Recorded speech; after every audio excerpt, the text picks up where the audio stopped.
दोस्तों स्वागत है आप सभी का आपके अपने YouTube channel quick job alert में। और आज के इस वीडियो के माध्यम से हम कवर करने वाले हैं कुछ इंपॉर्टेंट टॉपिक को। यह इंपॉर्टेंट टॉपिक आपके आरआरसी ग्रुप डी के लिए बहुत ही ज़्यादा महत्वपूर्ण रहने वाला है, क्योंकि इस वीडियो के माध्यम से मैक्सिमम 4 टॉपिक पे कवर करेंगे। सबसे पहला है आपका फिजिकल की जानकारी, और दूसरा जो कि आप लोग को मैं बता दूं कि बहुत ही तेजी के साथ एक वायरल न्यूज़ आपकी वायरल हो रही है कि वैकेंसी आपकी जो आरआरसी ग्रुप डी की है ये 100% इंक्रीज होगी। और हमें भी लगता है कि वैकेंसी को इंक्रीज होना चाहिए, हर जोन में आपकी जो है वैकेंसी इंक्रीज होनी चाहिए, क्योंकि अगर वैकेंसी इंक्रीज होती है तो ये रेलवे के ऊपर बर्डन कम होगा। क्योंकि अभी भी अगर आप देखोगे तो 1 लाख से ज्यादा वैकेंसी ग्रुप डी की खाली है, तो अगर कुछ और पोस्ट बढ़ती है तो कट ऑफ भी कम रहेगा और कुछ ज्यादा लोगों को नौकरी भी मिल जाएगी और दोबारा एग्जाम कंडक्ट करने का झंझट भी रेलवे के पास नहीं होगा।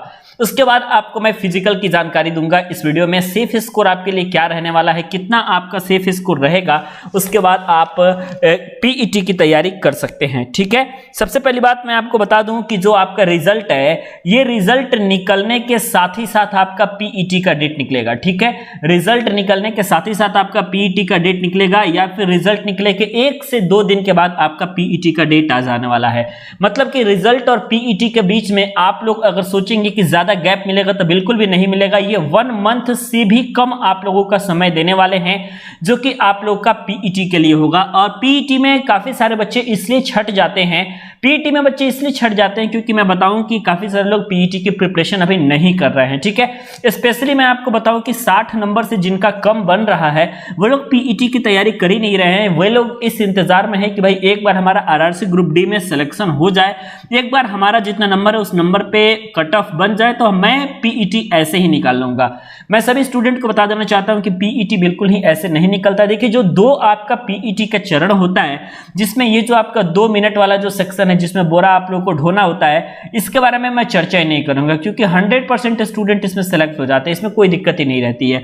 बात आपकी जो है पीईटी में सबसे ज्यादा बच्चे छटते हैं वो इस पोजीशन पे छटते हैं, आप इस चीज को जरूर ध्यान दीजिएगा। ये जो आपका पोजीशन है ये है आपका कि रेलवे की तरफ से 4 मिनट 15 सेकंड का मात्र समय दिया जाता है, और इस 4 मिनट 15 सेकंड के समय में आप लोगों को टोटल 1 किलोमीटर की रनिंग कंप्लीट करनी होती है। ठीक है, ऐसे बहुत सारे लोग होते हैं जो कि 4 मिनट 40 सेकंड 4 मिनट 25 सेकंड में रनिंग अभी कंप्लीट कर रहे हैं, और उनको लग रहा है कि 1 किलोमीटर तो मैं वहां पर मार ही लूंगा 4 मिनट 15 सेकंड में। तो मैं आपको बताऊं ये बहुत ही ज्यादा कम समय है जो कि आपके इंडियन रेलवे के द्वारा दिया जा रहा है। और आप जैसे आर्मी की वैकेंसी में देखते हो कि रनिंग कितनी तेज होती है, किस तरीके से बैरियर्स होते हैं रनिंग में, वैसे ही सेम बैरियर आपके आरआरसी ग्रुप डी में देखने को मिलेंगे। और वैसे सभी लोग जो कि प्रैक्टिस नहीं कर रहे हैं, पहले से प्रैक्टिस नहीं बना रहे हैं, अपने टाइम को कम नहीं कर रहे हैं 1 किलोमीटर के रनिंग में, तो उनके लिए बहुत ही ज्यादा खतरा रहने वाला है। क्योंकि पहली बात तो ये वाला फेज से गुजरना, जो कि 2 मिनट आप लोग का बोरा ढोने वाला आपका फेज है, इसमें से अगर आप निकल जाएंगे तो ऑलरेडी शरीर जो है ये थकावट महसूस करती है। उसके बाद अगर आपका ये वाला चरण होता है 4 मिनट 15 सेकंड का, तो फिर आप लोगों को प्रॉब्लम हो जाएगी। और पीईटी में इसीलिए सबसे ज्यादा बच्चे छटते हैं।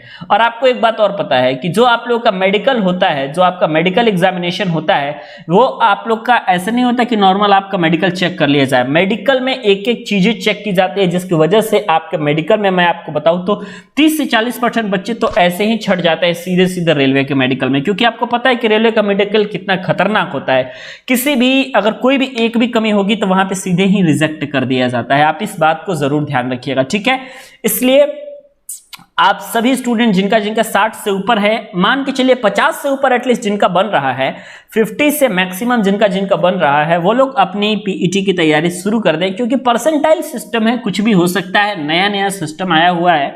और परसेंटाइल सिस्टम चूंकि ये अच्छा है, यूपी पेट में भी आपने देखा कि काफी सारे लोग कट ऑफ के अंदर आ जा रहे हैं। तो अगर ऐसा हो रहा है, अगर 50 से अगर आपका ज्यादा है या फिर 50 के करीब भी है, तो मार्क्स आपके बढ़ेंगे। और जब आपके मार्क्स बढ़ेंगे तो आपका नाम जो है पीईटी के लिए आएगा, तो इसलिए प्रिपरेशन करना बहुत जरूरी है। पिछली बार से मैं आपको बताऊं तो वैकेंसी इंक्रीज होने की आपके 100% आपकी संभावना है, क्योंकि आपको भी पता है कि भाई इलेक्शन आ रहा है, रेलवे के ऊपर बर्डन है, ज्यादा वैकेंसी को फिलअप करना है। रेलवे एक ऐसा डिपार्टमेंट है कि आप देखोगे कि चाहे किसी भी सेक्टर में देख लो, हमेशा वहां पे आपकी नियुक्ति होने की संभावनाएं बहुत ही ज्यादा रहती हैं। क्योंकि रेलवे इंडिया का इतना ब्रॉड है कि वहां पे आपकी जल्दी कंप्लीट होगी ही नहीं। अगर इस समय कराया जाए तो 3 से 4 lakh vacancy already RRC group D में कराया जा सकता है। ठीक है, अगर ऑनेस्टली अगर सभी सभी को 8 आवर्स की ड्यूटी को बांट दिया जाए तो ठीक है। तो इसलिए वैकेंसी इंक्रीज होने के 100% आपकी संभावनाएं हैं। सेफ स्कोर के तौर पे काफी सारे लोग बात कर रहे थे कि सर सेफ स्कोर आप लोग का क्या रहने वाला है।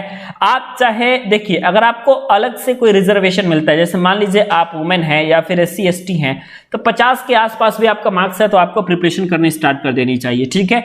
लेकिन अगर आप जनरल UR या फिर OBC वगैरह हैं, तो अगर आपका 50 प्लस आता है, चाहे आप किसी भी जोन से भरे हो, ठीक है। वैसे तो डिटेल जोन वाइज आप लोग को बताया गया है, लेकिन आप ऑन एन एवरेज मान करके चलिए कि अगर आपका 50 नंबर से ज्यादा है तो आप PET के लिए एलिजिबल हैं, और इस चीज को मान करके आप अपनी प्रिपरेशन जारी कर दीजिए, क्योंकि फिर मौका बार बार नहीं आता है। मान लीजिए कि अगर आपका नाम PET में आ ही गया रिजल्ट के बाद, तो फिर आपको ये 4 मिनट 15 सेकंड कम करने में बहुत ज्यादा समय लग जाएगा, ठीक है। और आपका 100% मैं आपको बताता हूं कि 50 के आसपास ही आपका कट ऑफ रहने वाला है। अगर आपको कुछ ऐसा चमत्कार टाइप का होता है कि भैया परसेंटाइल सिस्टम बहुत ज्यादा फायदेमंद हो गया है, नंबर बहुत ज्यादा बढ़ रहे हैं नॉर्मलाइजेशन के प्रोसेस में, तो कुछ कहा नहीं जा सकता कि आपके नंबर 10 नंबर भी बढ़ सकते हैं, 15-20 नंबर भी बढ़ सकते हैं, ऐसा भी हो सकता है। और कुछ केस में आपका देखा जाता है कि जो लोग कॉन्फिडेंस है वो फुल कॉन्फिडेंस भी ना हो, क्योंकि आपको पता है कि नॉर्मलाइजेशन सिस्टम में नंबर कम भी होते हैं। तो जब आपका नंबर कम हो जाएगा फिर आप परेशान हो जाएंगे। इसलिए दोनों स्टूडेंट अपनी PET की तैयारी जरूर करें। रिजल्ट वगैरह की बात करें तो PET की बात करें आपका, तो ये आपका दिसंबर से पहले होने की संभावना बिल्कुल ही नहीं है। नवंबर के अंत में आपका रिजल्ट आ जाएगा और दिसंबर में आप लोग का 100% PET हो जाएगा। तो आप इस बात का ख्याल जरूर रखें और इस बात का ख्याल रखते हुए आप अपने प्रिपरेशन को जारी रख दें।